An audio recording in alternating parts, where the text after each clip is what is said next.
മോളെ നീ കൊണ്ടുവന്നേ. ഇവർക്ക് രജിസ്ട്രേഷൻ പോകാൻ അങ്ങ് ധൃതിയാ. ഞാൻ എന്തുകൊണ്ടാ നെകളിക്കുന്നതല്ലേ നിങ്ങൾക്ക് അറിയാനുള്ളത്. ആനി, അലക്സേ,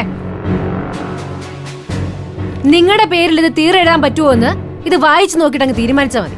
അല്ല, സാറ് വായിച്ചട്ടെ.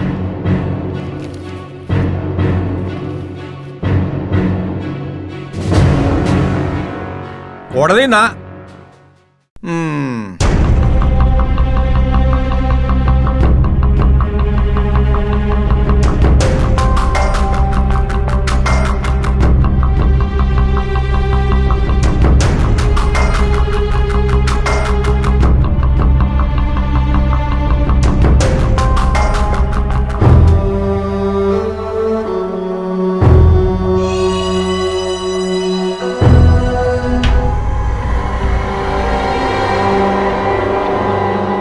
കാര്യങ്ങളൊക്കെ മനസ്സിലായല്ലോ. തീരെഴുതാനല്ല, ഒരില പെറുക്കാൻ. അങ്ങനെയല്ലേ അലക്സേ? ഒരില പെറുക്കാൻ പോലും ഈ പരിസരത്ത് വന്ന അത് കോടതി അലക്ഷ്യമാവും. നിങ്ങളുടെ ചേട്ടത്തമ്മ തന്നെ പറഞ്ഞുതരും വകുപ്പൊക്കെ. എനിക്കൊരു ഫോൺ കോൾ മതി. അറിയാലോ, മഹാനായ KG സുബ്രഹ്മണ്യ അയ്യരുടെ ആരൊക്കെയോ ആണെന്നല്ലേ പറഞ്ഞിരിക്കുന്നത്. പിന്നെ മക്കള്, അതിനകത്ത് നിങ്ങൾക്ക് അവകാശം വല്ലതും ഉണ്ടെന്നുള്ളത് ആദ്യം അങ്ങ് ഉറപ്പിക്കേ. അല്ല, ഒരു വീശാസ്ത്രീയല്ലേ പ്രസവിച്ചത്. ബാക്കിയൊക്കെ കോടതി തീരുമാനിക്കട്ടെ. ഇങ്ങോട്ട് വന്നേ താൻ. ഇഞ്ചക്ഷൻ ഓർഡർ അല്ലേ? അതെ. കുടുങ്ങിയല്ലാ, അങ്ങനെയൊന്നും തോറ്റു തൊപ്പിയിട്ട് പോവാൻ പറ്റൂല. തനിക്കത് ശീലണ്ടാവട്ടാ, പക്ഷെ ബേബിക്കതില്ലാട്ടാ. നീ അങ്ങനെ സമാധാനമായിട്ട് ജീവിക്കാമെന്ന് വിചാരിക്കണ്ട. ഞാൻ അങ്ങനെ തോറ്റുപോകുന്നും വിചാരിക്കണ്ട. നീ ഒരു യുദ്ധത്തിന് പുറപ്പെടുവാണെങ്കിൽ ഈ അനന്തനും വെറുതെ ഇരിക്കില്ല. വാടോ.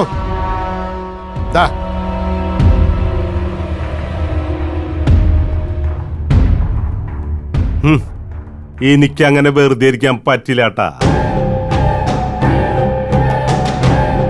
ഈ സീഡാക്ക് റിലീസിൽ പൊളിഞ്ഞൊരു പടമില്ലേ?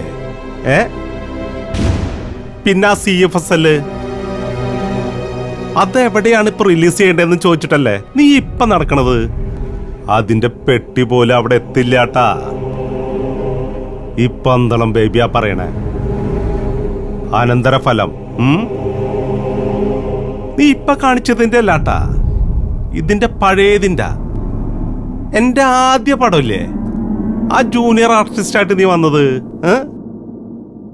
അതിന്റെ അനന്തരഫലമാട്ടാ വരാൻ പോണത്. ഈ ബേബിയുടെ പണി അങ്ങനെയാട്ടാ. അത് വരണ വഴി നീ അറിയില്ല. കേട്ടോ ഓനാച്ചാ, നിന്നെ ഞാന് എന്നെ മിരട്ടണേ. നീ ഓർത്തു വെച്ചോ, പണി ഞാൻ തരും. നീ എന്നെ അങ്ങനെ ഒട്ടും ഓടാ അവിടുന്ന്. ഒരു സിനിമാകാരൻ വന്നിരിക്കുന്നു. ഓനാച്ചാ കളി.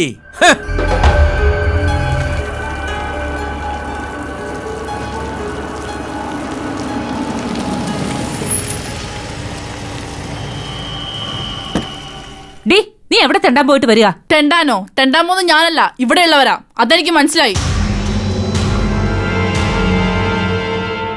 എന്തോടി? എനിക്കെങ്ങനെ അറിയാം? ചെന്ന് ചോദിക്കാം അവളോട് തന്നെ.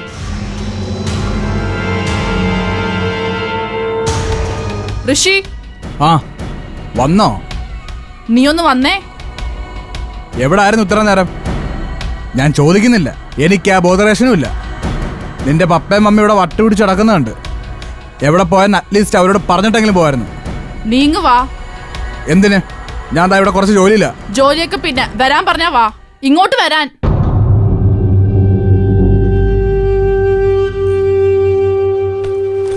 എന്താടി? എന്താ നിനക്ക് വേണ്ടേ?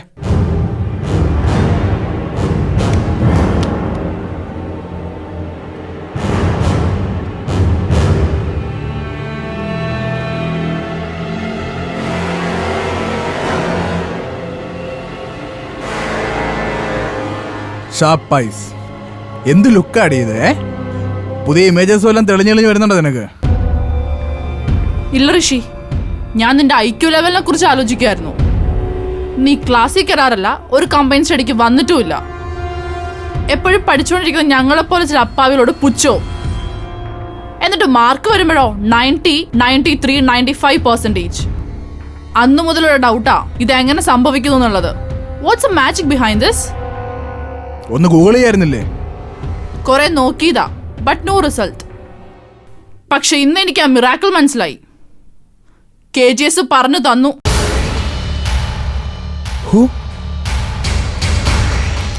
KG സുബ്രഹ്മണ്യ അയ്യർ, ഗൂഗിളിനേക്കാൾ സ്മാർട്ട്.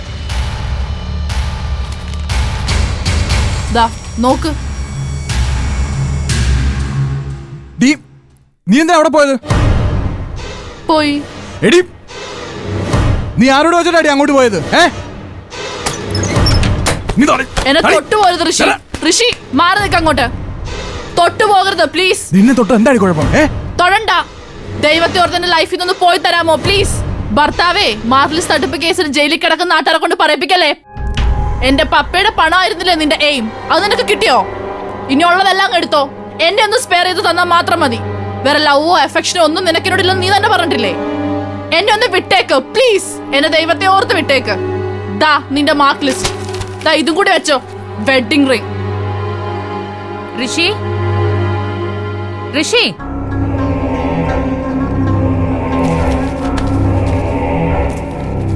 ഋഷി,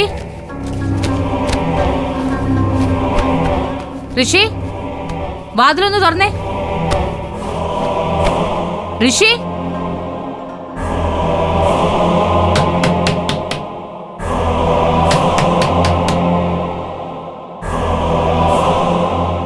ഋഷി. എന്താ അമ്മേ? സേതുപതി സാറേ പാലക്കാട്ടുനിന്ന് വരുന്നുണ്ട്. ഇപ്പൊ ഇങ്ങെത്തും. മോൻ താഴത്തേക്ക് വന്നേ. ഞാൻ എന്തിനാ വരുന്നത്? നീ വാ, നിന്നോടെന്തോ സംസാരിക്കാനുണ്ടെന്ന്. ഞാൻ താ വരുന്നു. മമ്മിയോട് പോയിക്കോ.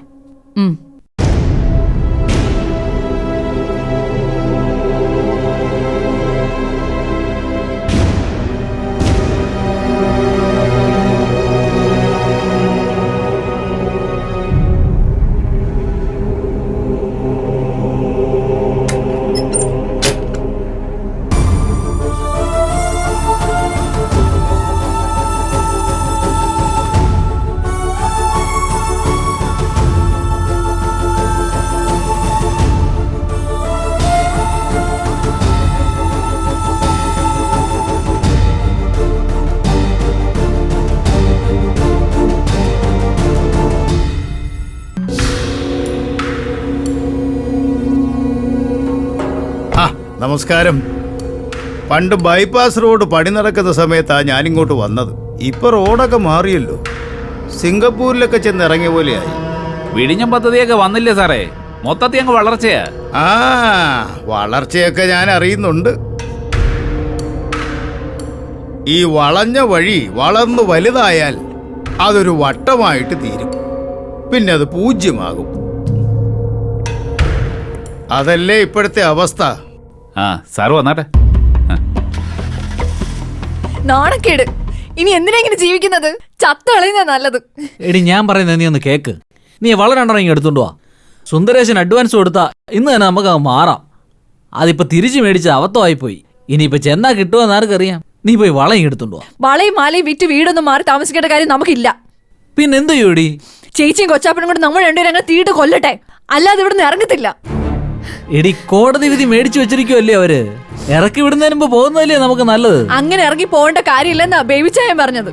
ബേബിച്ചായനോ? ആ പോകുന്ന വഴിക്ക് ബേബിച്ചായനെ വിളിച്ചായിരുന്നു. ഇവിടുന്ന് ഇറങ്ങരുത്, 2 ആഴ്ചക്കകം ഡിവോഴ്സ് കേസിന്റെ വിധി വരും, അപ്പൊ കോടതി തന്നെ ഇത് നമുക്ക് തരൂന്ന്.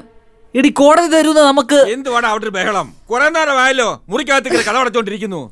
രണ്ടുപേരും ഇറങ്ങി പൊയ്ക്കോണേ ഇവിടുന്ന്. മുറിക്കകത്ത് കഥ അടച്ചോണ്ടിരിക്കുന്നു. എടി കോടതി തരുന്ന എന്താ എത്ര ഉറപ്പ്? മനുഷ്യ അച്ചായൻ പറഞ്ഞ എന്താന്നറിയോ? കോടതിയിൽ അനന്തേട്ട സ്ട്രോങ് ആയിട്ട് പറയുന്നു, വീട് അയാൾക്ക് വേണം, ചേച്ചിക്ക് എന്തെങ്കിലും കോമ്പൻസേഷൻ കൊടുക്കാന്നു. എടി അനന്ത കോടതി സ്ട്രോങ് ആയിട്ട് പറയുന്നത് എന്താ എത്ര ഉറപ്പ്? എന്റെ മനുഷ്യൻ നമുക്ക് തരാൻ വേണ്ടിയില്ലേ പ്രമാണം ചെയ്യാൻ ആ മനുഷ്യ ഇവിടെ വന്നത്.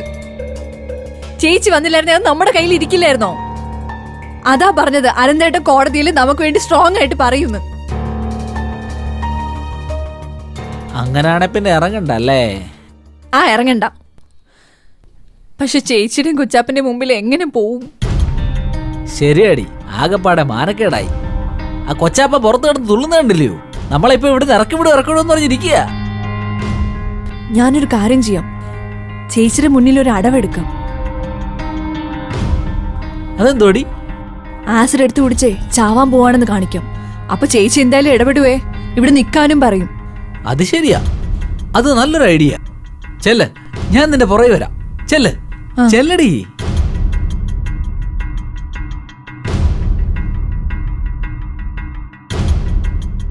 കർത്താവേ, ഇതെങ്കിലും ഒന്ന് ശരിയാക്കി തരണേ.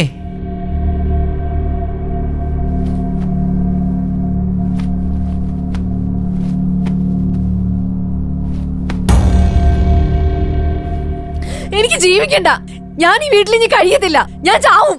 ഇങ്ങനെ നാണം കെട്ട ആൾക്കാർ താമസിക്കരുത്, ഞാൻ എങ്ങനെ ജീവിക്കാനാ? ഞാൻ ചാവും. ആകെ കൂടെ ഉള്ള അഭിമാനമായിരുന്നു, അത് പോയി. എന്തിനാ ഇങ്ങനെ ജീവിക്കുന്നേ? എവിടെ നോക്കുന്നേ? എവിടെ കാണാനില്ലല്ലോ. അതെവിടെ? എവിടെ? നീ എന്നതാ ഈ പറയുന്നേ? ഞാൻ ചാവും, നോക്കിയോ. ഇങ്ങനെ നാണം കെട്ട് ജീവിക്കുന്ന ആൾക്കാരോട് ഞാൻ എങ്ങനെ താമസിക്കാനാ? എല്ലാം അവസാനിപ്പിക്കാൻ എന്നൊക്കെ പറയുന്നേ? എവിടെ കാണാനില്ലല്ലോ അത്. പറയുന്നേ അതുമല്ല, എവിടെ അത്? കാണാനുമില്ലല്ലോ. എടി നീ എന്താ നോക്കുന്നത്? എനിക്ക് ചാവണം. നീ ആസിഡാണോ നോക്കുന്നത്? ഞാൻ എടുത്തു തരാം.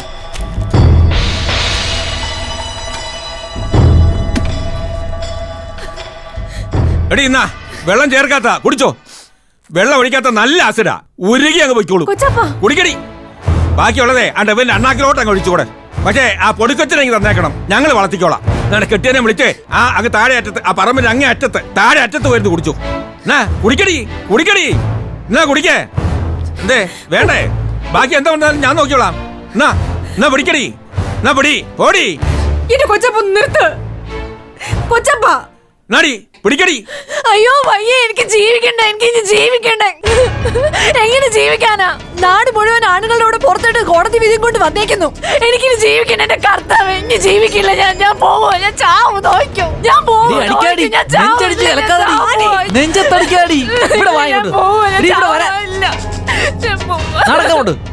എനിക്ക് ജീവിക്കണ്ട. ചാവാൻ പോവാ. ഇല്ല, വീട് ഞാൻ ചാവാൻ പോണോ? എനിക്കിനി ജീവിക്കണ്ട. എന്റെ കർത്താവ്, ഞാൻ പോവോ, ഞാൻ പോവോ. നോക്കോ, ഞാൻ ചാവാൻ പോവാ. അടവാ മോളെ, ഇതൊക്കെ നാടകമാ. നമ്മൾ എത്ര കണ്ടതാ ഇതെല്ലാം. വേണമെങ്കിൽ പഠിപ്പിച്ചു കൊടുക്കാം ഒരു ചവിട്ട് നാടകം കൂടെ. വിട്ടേരതൊക്കെ. കൊച്ചമ്മളോടൊന്നും പറയണ്ട, അവരവിടെ നിന്നോട്ടെന്ന്. നമ്മളായിട്ട് അവരൊന്നും പറഞ്ഞ് വിഷമിപ്പിക്കണ്ട. കൊച്ചപ്പ എന്നൊക്കെ പറഞ്ഞാലും അവൾ ഇപ്പോഴും എന്റെ കൊച്ചരിയത്ത് തന്നെയാ. അവൾ എന്നെ വേണമെങ്കിലും പറഞ്ഞോട്ടെ, എനിക്കൊരു കുഴപ്പമില്ല, ഞാൻ സഹിച്ചോളാം. ഇനി എന്നെ വേണമെങ്കിലും പറഞ്ഞോട്ടെ, വിട്ടേരത്.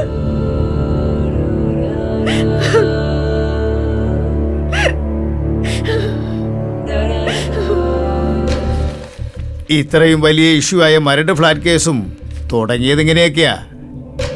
പക്ഷെ അത് വന്നു നിൽക്കുന്ന സ്ഥലം കണ്ടോ? 350 കുടുംബങ്ങളാ പെട്ടത്. ഇതവിടെയും തീരില്ല. അന്വേഷണം അടിയിലോട്ട് ചെന്നാല് തൻ്റെ മദറിലോ 10-25 വർഷം ജയിലിൽ കഴിയേണ്ടി വരും. പിന്നെ അതേ ഇയാളും. പിന്നെ ഉണ്ട് 1-2 പേര്. ഒതുക്കി വെച്ച ഒരു മർഡർ കേസ് വരെ ഇതിലുണ്ട്.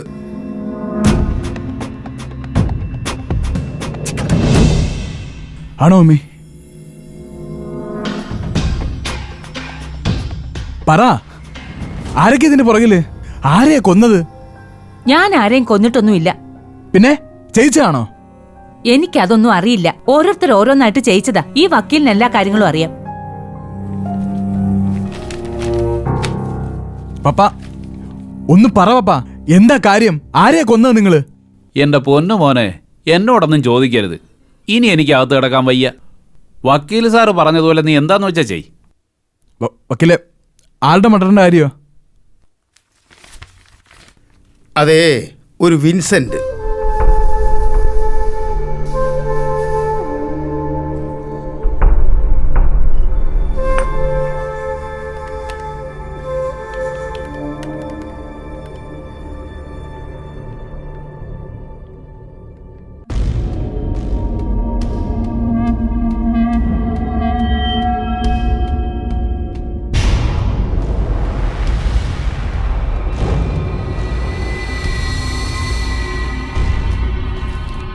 ഇതാണ് വിൻസെന്റ്, പാലിയേക്കൽ ലാസർ മകൻ വിൻസെന്റ്. പവന് 4000 രൂപയെ താഴെ വിലയുള്ള കാലത്ത് 1.5 കോടി രൂപ ആ 15,000 സ്ക്വയർ ഫീറ്റിന് മുടക്കിയ ഹതഭാഗ്യൻ.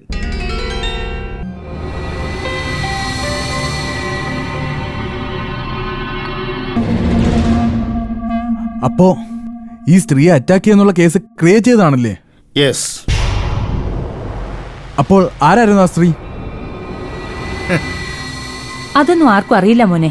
അതിലേക്കൊന്നും KGSന്റെ അന്വേഷണം എത്തിയിട്ടില്ല എന്ന് ഉറപ്പിക്കാൻ വയ്യ. പക്ഷേ ഇതൊക്കെ ഒരു ഷോയിലൂടെ അയാൾ പുറം ലോകം അറിയിക്കുന്നതിന് മുമ്പ് അത് തടഞ്ഞേ പറ്റൂ. വേണം സാർ. പിന്നീട് എന്താണ് ഉണ്ടായത്? അതൊരു ട്രാപ്പ് ആണെന്ന് പറഞ്ഞ് അയാളുടെ ബന്ധുക്കള് കോട്ടയത്ത് നിറക്കിയ അക്കാലത്ത് ഒരു പത്രം ഉണ്ടായിരുന്നു. അതിലൊരു പരമ്പര തുടങ്ങി. അവരുണ്ടാക്കിയ ടെർമിനോളജിയാണ് കോടനാട് കെണി എന്ന വാക്ക്. പക്ഷെ അതൊന്നും കംപ്ലീറ്റ് ചെയ്തില്ല. ഒതുക്കി, പണം കൊടുത്ത് തന്നെ ഒതുക്കി. വിൻസെന്റിനെ നമ്മൾ ഒതുക്കിയതാ. അന്നത്തെ 10 ലക്ഷം കൊടുത്ത് ഒതുക്കിയതാ. അത് ഓഫർ ചെയ്തല്ലേ ഉള്ളൂ, കൊടുത്തില്ലല്ലോ. കൊടുത്തില്ല.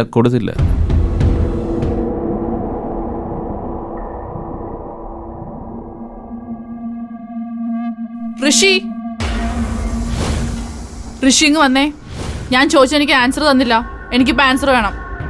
ഞാൻ സംസാരിച്ചോണ്ടിരിക്കുന്നുണ്ടല്ലേ നീ ചെല്ല്, അവൾക്ക് എന്തെങ്കിലും ആവശ്യം കാണും. അതെ, എനിക്കല്ല ആവശ്യം. ആവശ്യമൊക്കെ ഋഷിക്കാ. സാറേ, നിങ്ങളോട് സംസാരിക്കുന്നതല്ല എന്റെ വിഷയം. എന്റെ ഭർത്താവിനോട് എനിക്ക് കുറച്ച് കാര്യങ്ങൾ സംസാരിക്കാനുണ്ട്. സാറിനെ ബുദ്ധിമുട്ടിച്ചതിൽ എനിക്ക് വിഷമമുണ്ട്. I am really sorry. ചെല്ല് ഋഷി. ഭാര്യയുടെ മുന്നിൽ ഭർത്താവ് ഒരല്പം താഴ്ന്നു നിൽക്കണം, അല്ലേ ആദിത്യ? 100%.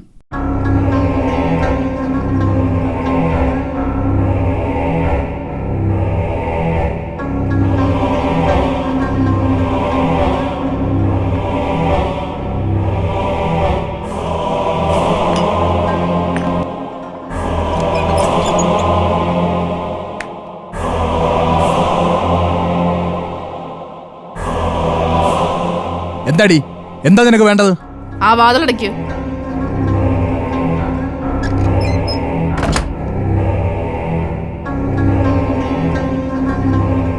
നിനക്ക് എന്താടി വേണ്ടത്? ഡിവോഴ്സോ? അതെ, എനിക്ക് നിന്നെ വേണ്ട. ഒരു ഹസ്ബൻഡായിട്ടോ ഒരു ഫ്രണ്ടായിട്ടോ പോലും വേണ്ട. ഇതെന്റെ ഇമോഷൻ എക്സ്പ്ലോർ ചെയ്യുന്നതല്ല Rishi. I really mean it. ഇതിപ്പോ എടുത്ത ഡിസിഷനുമല്ല. എന്റെ പപ്പയുടെ ബിസിനസിന് മുമ്പിൽ ഒരു ഡോള് മാത്രമാണ് ഞാൻ നീ എന്ന് പറഞ്ഞില്ലേ, ആ സെക്കൻഡിൽ ഞാൻ എടുത്ത ഡിസിഷനായത്.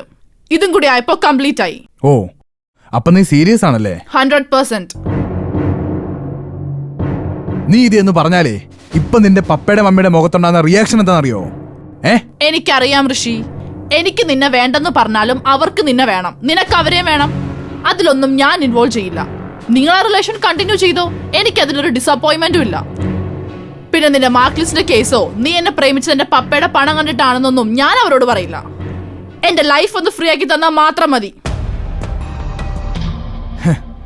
എടി, പപ്പയും മമ്മിയും മാത്രമല്ല, ആ വന്നിരിക്കുന്ന വക്കീൽ പോലും ഇവിടുത്തെ കാര്യങ്ങൾ നോക്കി നടത്തണ്ട ഞാനാന്ന് പറഞ്ഞ് എന്നെ ഡിപ്പെൻഡ് ചെയ്യുക. ആ എന്നെ വേണ്ടെന്ന് പറയാൻ ഒരു റീസൺ പറയടി നീ. വേണ്ട ഋഷി, ഞാൻ നിന്നെ വേണ്ടെന്ന് പറയുമ്പോഴല്ലേ അവർക്ക് റീസൺ ആവശ്യം. നിനക്ക് എന്നെ വേണ്ടെന്ന് പറയാലോ, അവർക്ക് സന്തോഷമായിക്കോളും. എന്നെ കുറിച്ച് പറയാൻ ഇഷ്ടംപോലെ റീസൺസ് ഉണ്ടല്ലോ. ഞാൻ അഡമന്റ് ആണ്, പ്രാക്ടിക്കൽ അല്ല, നിന്നെ അനുസരിക്കുന്നില്ല, ആൻസി കുഞ്ഞമ്മയുടെ കൂടെയാണ്. അങ്ങനെ എത്ര റീസൺസ്. നീ അതങ്ങ് പറഞ്ഞോ. എന്നെ നിനക്ക് സഹിക്കാൻ പറ്റുന്നില്ല നീ അങ്ങ് പറഞ്ഞോന്നേ. എടി, നീ ആഗ്രഹിക്കുന്ന പോലെ എന്നെ ഒഴിവാക്കി നീ അങ്ങനെ അങ്ങ് പോവാന്ന് വിചാരിക്കണ്ട. നിന്നെ അങ്ങനെ വിടില്ല ഞാൻ.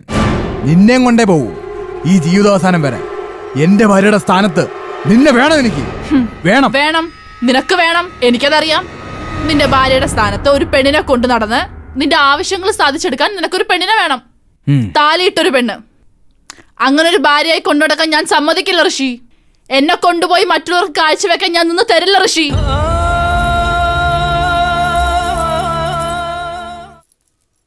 ദാ, നീ കെട്ടുന്ന താലി കൊണ്ടുവെക്കോ. ഞാനേ ഒരുപാട് സ്വപ്നം കണ്ടതായത്, ഒരുപാട്. നീ കൊണ്ടുവയ്ക്കോ. ചെന്ന് പറ, എന്റെ പപ്പയോടും മമ്മിയോട് ചെന്ന് പറ. നിന്റെ മമ്മിയെ വിളിച്ചു പറ. ഞാൻ നേരത്തെ പറഞ്ഞ പോലെ പറ, പല്ലവിയെ നിനക്ക് വേണ്ടാന്ന്.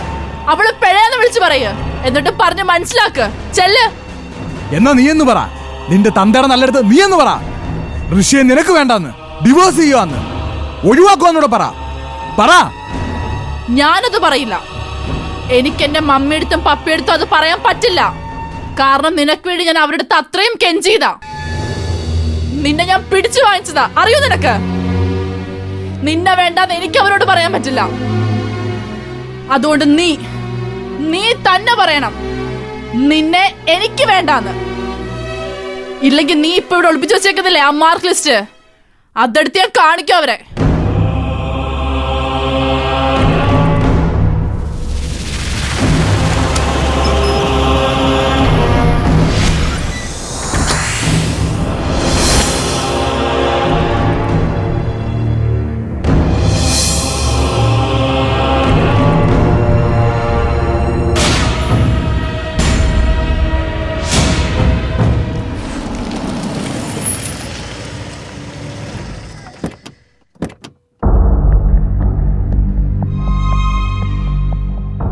എന്റെ ബ്രദറാ സാറേ.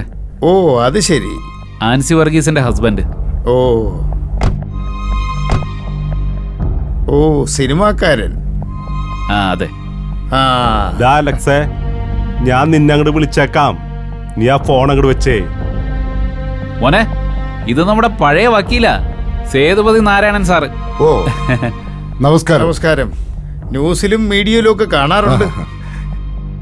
ഇത് സേതുപതി നാരായണൻ, നമ്മുടെ വക്കീല. അയ്യോ സേതുപതി സാറ്, അതെ. നമ്മുടെ ആലത്തൂര്. എന്റെ അമ്മച്ചി, ഇതാ പുലി. സാറെ കണ്ടതില് സന്തോഷം കേട്ടാ. ഞാൻ ഒരുപാട് കേട്ടുണ്ട്. സാറ് ആലുവ കൂട്ടക്കൊലയൊക്കെ പൊരിച്ച കേസല്ലേ? ഞാൻ പന്തളം ബേബി, ഒരു ചെറിയ പ്രൊഡ്യൂസറാ. പന്തളം ബേബി. ഈ തൃശ്ശൂർ ലാംഗ്വേജും പന്തളവും തമ്മില് സാറേ അതൊക്കെ ഒരു ഗെയിമല്ലേ സാറേ? സാർ ഇപ്പൊ തന്നെ ചോദിച്ചില്ലേ എന്റെ സ്വദേശം എവിടെന്നുള്ള രീതിയില്? അതെ അതെ, വീണിയുടെ മിഷൻ ലോക. ജനനം പന്തളത്തും ആകാം, ജനനം കൊരട്ടിയിലും ആവാം. സാറേ ഒരു കൺഫ്യൂഷൻ നിലനിർത്തണമല്ലോ. ശരി എന്നാ സാറേ. ഋഷി ഒറ്റയ്ക്കായിരുന്നു മമ്മിയുടെ മുന്നിലും എന്നെ മുന്നിലും എല്ലാവരുടെ മുന്നിലും. ഋഷി ഇപ്പൊ വേറൊരാള്. അതുകൊണ്ട് മമ്മി തീരുമാനിച്ചോ. എന്നെ വേണ്ടെന്ന് അവൻ തന്നെ തീരുമാനിച്ചെങ്കിൽ മമ്മി സപ്പോർട്ട് ചെയ്തോ, അതാ നല്ലത്.